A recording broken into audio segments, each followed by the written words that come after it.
Hi, I'm Justin Gubo with Precision Agri Services, and joining me today is Dan Becker with Precision Agri Services. and we're here to talk about Ag Leader's new RightSpot system and their L2 control modules. So behind me is the traditional sprayer setup, which would be their traditional L2 setup from Ag Leader. So it's your standard sprayer, which would be your standard section system. So in this situation, we have a 4 nozzle body section, which is very small, for real practicality.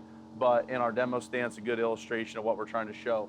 So on a traditional sprayer, you're going to have a full flow meter, control valve, sprayer wide, and then individual row section valves. And that can vary based on the size of the sprayer from 3 sections to 12 sections and how that goes. So whenever we're running through the field and we get into an area that we've been already and covered, it's going to shut off section wise, but it's not going to shut off until 100% of that section has been in that as applied area.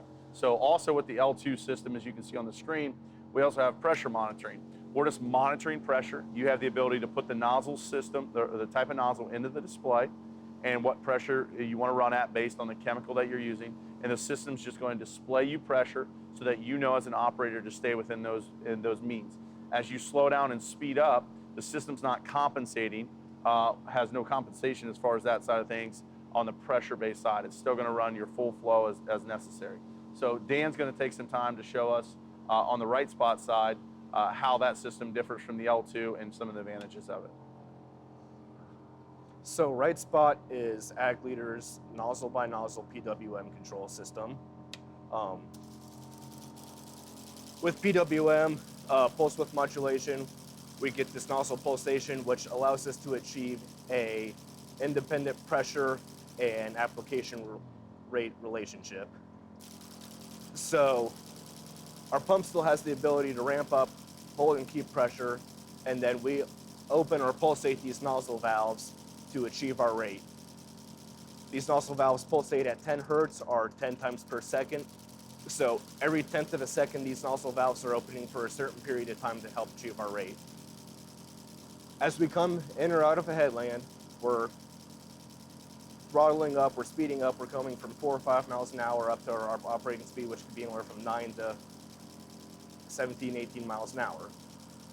And as we do that in a traditional sprayer setup, our pump has to ramp up to keep up with that, or when we slow back down, it has to ramp back down.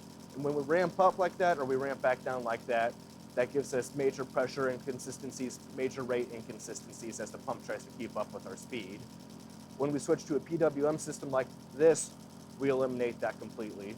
So our pump stays at one constant speed to help maintain that pressure, and it never varies off from that.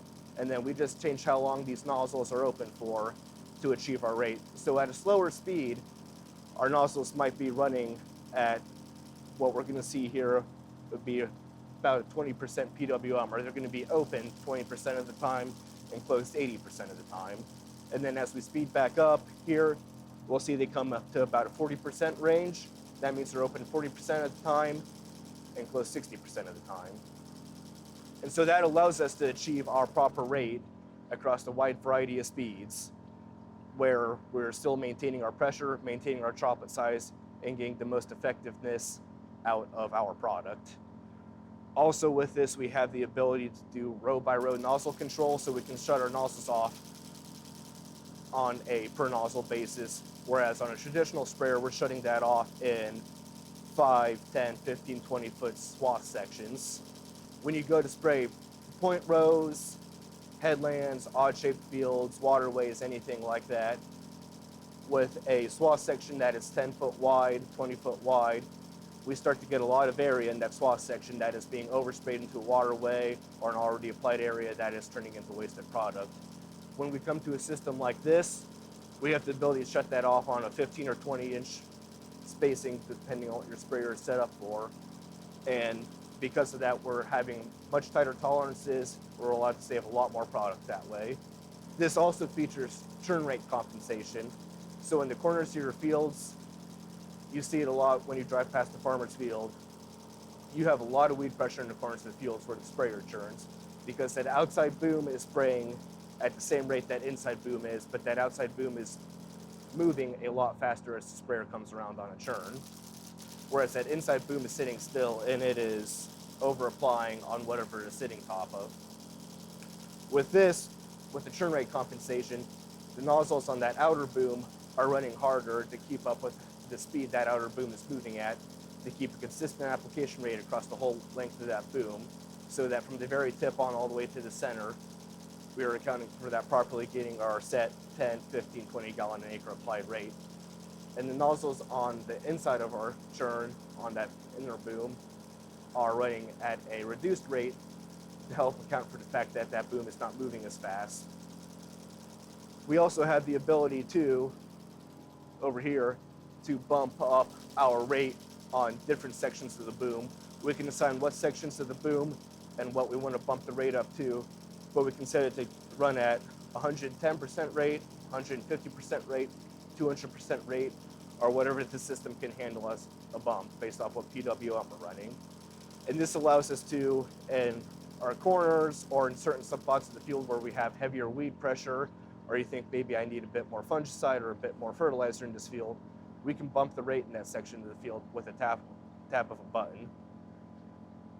In the terms of herbicide, it's a similar idea to a fence row nozzle where, hey, I want to put a little more product down here, but instead of doing a fence row nozzle, we're just telling this last 3, 5, 10 nozzles to say, hey, put down more product in this part of the field, and that's what we're achieving there. So the big difference between a standard L2 system and a RightSpot is obviously the nozzle-by-nozzle control versus the section-based. What that's going to do is give you more efficiency in the field. You know, traditionally, guys, when you have waterways, you have to go around and go around the outside of every single one of your waterways, around every single boundary, even internally as well as externally on your traditional system. Where now with nozzle-by-nozzle systems, you can map those internal boundaries and you can actually drive straight through them if capable with the equipment. So you're going to get so much better efficiency in time. You're going to get better coverage capability as well with the nozzle-by-nozzle system.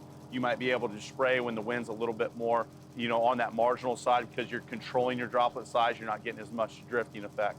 So that's the big two advantages between your standard sprayer system and a RightSpot system as well.